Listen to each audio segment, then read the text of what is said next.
Bueno, muy bien, buenos días. Ahí está, ahora activé el sonido. Buenos días, queridos alumnos, espero que estén muy bien. Estoy grabándoles este video específicamente para que esto funcione dentro del marco de las clases virtuales y para que les quede un resumen de lo que es, un resumen, una explicación, un desarrollo un poquito más armónico, más ordenadito de lo que fue la generación del 40. Así que bueno, ahora les voy a compartir un documento sobre Alfonso Solá González para que lo ubiquemos a él dentro de los poetas del 40 y analizándolo a él entendamos los poetas del 40, porque es el más sencillito. Como les había anticipado en clase, vamos a ver que Jorge Enrique Ramponi tiene una escritura más compleja porque él es voluntariamente hermético. Solá González solamente podemos decir que en su última etapa, que digamos experimenta con la escritura automática, ¿sí? Acuérdense que la escritura automática es básicamente ir escribiendo lo que voy sintiendo, lo que yo voy automáticamente escribiendo las palabras que me vienen a la mente, al inconsciente. Bueno, en su última etapa, como bien decía, Alfonso Solá González recién experimenta con la escritura automática. Así que, como les digo, vamos a ver en la clase de hoy, esta clase virtual, un poquito la poesía de Alfonso Solá González, y si me da el tiempo voy a terminar de explicarles las poéticas del 40, Neorromanticismo, este documento de cátedra del doctor Gustavo Sonana. Así que bueno, vamos a comenzar y como todas las clases siempre le encomendamos a nuestro Señor, vamos a rezar una Ave María para que esta clase salga bien. En nombre del Padre, del Hijo y del Espíritu Santo. Amén. Dios te salve María, llena eres de gracia, el Señor es contigo, bendita tú eres entre todas las mujeres y bendito es el fruto de tu vientre Jesús. Santa María, Madre de Dios, ruega por nosotros pecadores, ahora y en la hora de nuestra muerte. Amén. Ave María Purísima, sin pecado concebida. En el nombre del Padre, del Hijo y del Espíritu Santo. Amén. Me dan un segundito que busque mis lentes y ya podemos comenzar.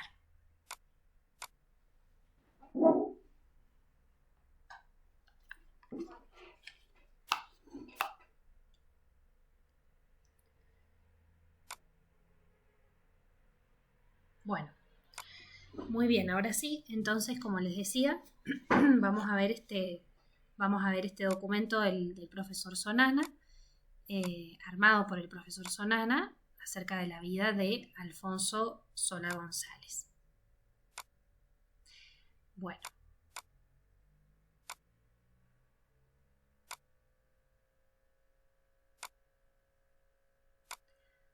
Bueno, ustedes pueden ver, hay una foto de nuestro autor. Acuérdense que Alfonso Solá González pertenece a la generación neorromántica o del 40, cubre la década del 40, su etapa de escritura. Vamos a ver los datos más importantes. Fíjense que nace en 1917, casi 15 años después más o menos de Alfredo Bufano, de Draghi Lucero, ¿sí? Así que es muchísimo más joven, unos poquitos años, 7 años después de Américo Cali, 1917, de Américo Cali nace en 1910. Bueno, él en realidad nace en Paraná, realiza sus estudios en el Instituto Nacional de Profesorado de Paraná.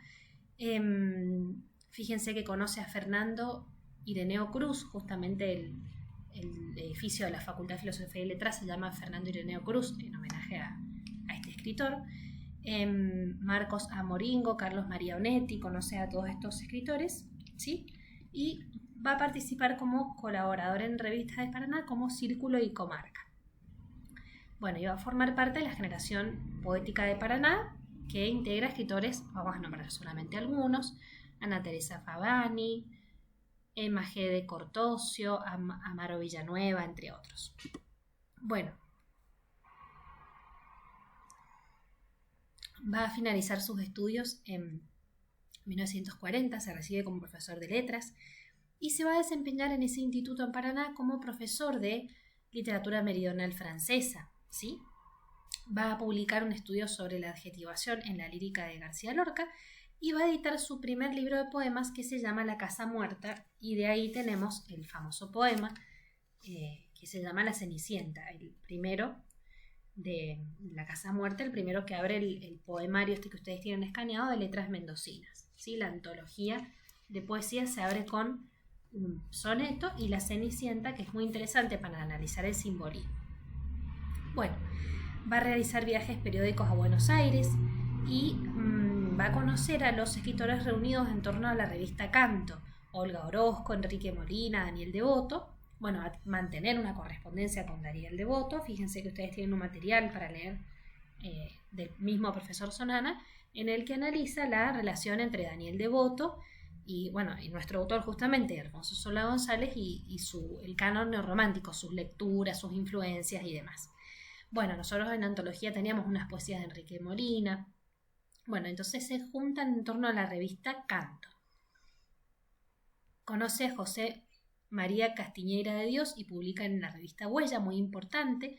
Poemas suyos aparecen en el suplemento, no lo voy a poder ver, sí, ahí está, del diario La Nación también. Bien, al igual que aparecen poemas del diario La Nación, al igual que Bufano. Bueno,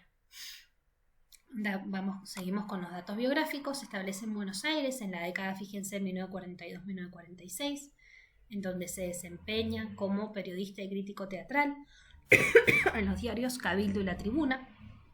Cabildo por lo menos de regambre nacionalista. Declara afiliación nacionalista, elegido por Lautaro de Durañona y Bedia. Colabora entre otros Leonardo Castellani, Hugo Báez, con Alfonso Carrizo. Y el segundo a favor de la revolución y el ascenso de Perón. Bueno, en los dos es periodista y crítico teatral. Uno dirá, y bueno, ¿y cómo hacía para dividirse? Bueno, hacer un oficio más bien vinculado a las artes, no se pedía tanta filiación política. Bueno, su segundo libro se llama Elegías de San Miguel, en el sello editorial Gulab y Alabahor, dirigido por Daniel Devoto. El volumen lleva grabados de Atilo de Soldato. Acuérdense la colaboración en esta época de distintos artistas, no solamente los poetas estaban aislados, sino que se vinculaban con otros artistas. Bueno, por invitación de Ireneo Fernando Cruz, reciente rector, interventor de la Universidad Nacional de Cuyo, se establece en Mendoza. Y miren todas las cátedras que va a dictar, ¿no? Se establece allí hasta su fallecimiento. Introducción a la literatura, literatura castellana 2, española 1, española 2 y literatura argentina 1 y 2. Contrae matrimonio con Graciela Maturo y tiene 6 hijos. Cristóbal, Tristán, María Fernanda, Julieta, Rosario y Mercedes. En 1948 es director y cofundador de la Escuela de Magisterio en Mendoza, ¿sí? Publica Cantos para el atardecer de una diosa en la editorial de Acurcio. Bueno, esta editorial fue muy importante porque los artistas, los escritores se juntan en torno a esta editorial, van a publicar justamente distintos poemas en torno a esta editorial. Va a asistir en 1955 a las primeras jornadas de lengua y literatura hispanoamericana realizadas en la Universidad de Salamanca, donde va a disertar sobre la poesía argentina contemporánea. Bueno, va a seguir publicando, ¿no? Va a publicar 3 poemas en la editorial Carmina, como ustedes pueden ver acá en la diapositiva, una carta prólogo con una carta de Ricardo Molinari, muy importante.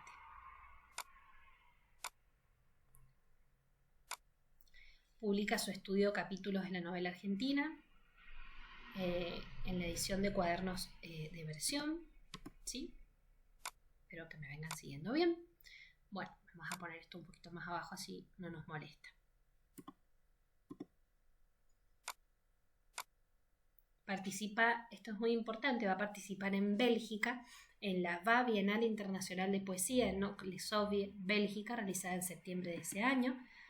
Cantos a la noche, ya vienen sus últimos poemarios. Esto es lo que yo les decía recién. En 1972 aparecen poemas de escrituras automáticas en Mario Valario, de 50 años de poesía en Mendoza, la editorial de Mario Valario, y aparece El cubo venerado y Corbata sin aire. Fíjense el título, ya nos dice absolutamente todo. Ese poema que acompaña la serie de dibujos de los infiltrados de Luis Scafati. Va a morir en Mendoza en 1975, un 22 de octubre. Según se presume, aparentemente se quitó la vida. Bueno, muy importante su contexto literario. La generación del 40 comienza a gestarse a mediados de la década del 30, reúne personalidades de todas las regiones del país. Sus órganos de difusión son las revistas Canto, Huella, Verde Memoria, Disco, entre otras. Los autores vinculados al registro, recuerden que es un registro neorromántico, el estilo neorromántico que ya habíamos dicho un poquito, que vuelve lo espiritual, lo trascendente, lo metafísico. Miguel Ángel Gómez, Daniel Devoto, Alfonso Solá González, Enrique Molina, Juan Rodolfo Wilcock, León Benarós, Carlos Alberto Álvarez, Roberto Paine, Basilio Uribe, Eduardo Jonquiers, Olga Orozco, entre otros. Tienen un reconocimiento temprano a través del otorgamiento de premios, el Premio Martín Fierro, premios municipales de poesía, y de su incorporación en los principales medios de difusión cultural. Nosotros podríamos decir que también, en cierta manera, algunos de los poemas de Búfano entroncan o tienen afinidad con esta generación.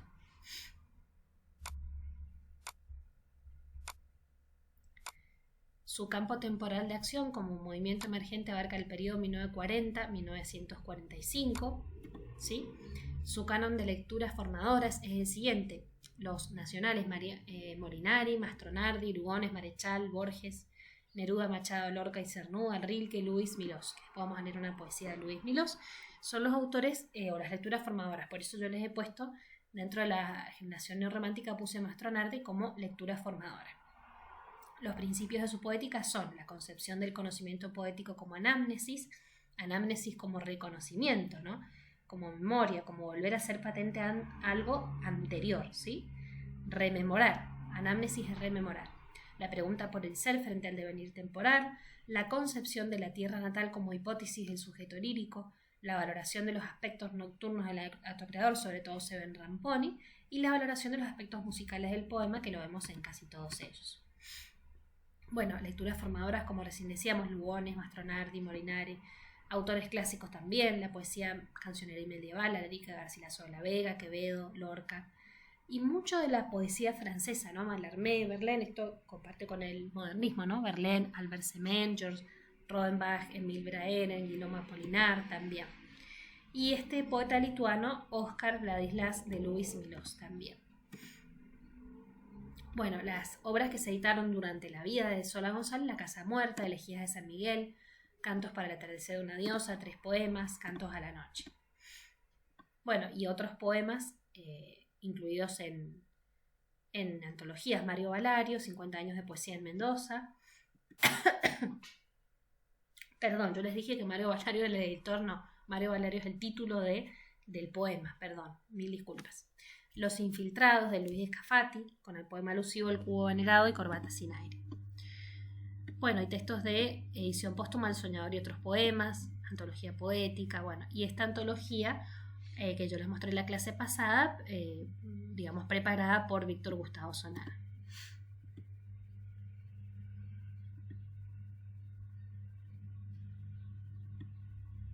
Bueno, y esto, digamos, serían trabajos de él, trabajos de mismo Solá González, ¿sí? La prehistoria literaria, Cántico de los aviadores, colaboraciones en prosa poética de la comarca, ciclo neorrománticos de la Casa Muerta, Cantos de la noche. Digamos, son también poemas de él aparecidos con comentarios críticos.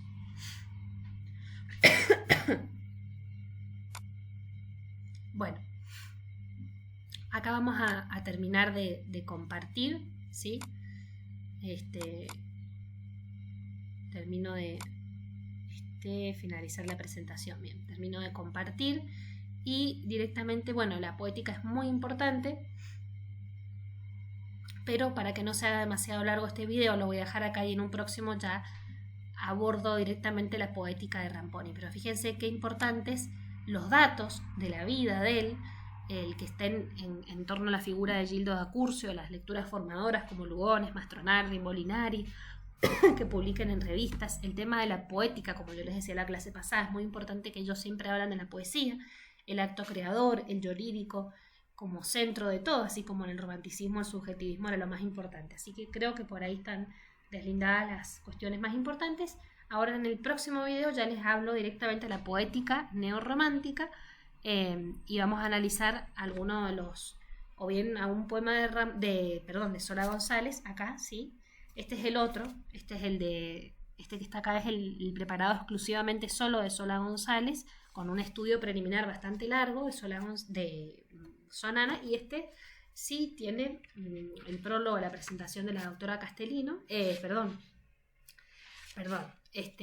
los datos biográficos de él, dedicado a Cristina Salatino de Zuviría, pero es el profesor Sonana es el que hace el prólogo, solo que es bastante cortito. Acá tenemos más poemas y un prólogo mucho más largo.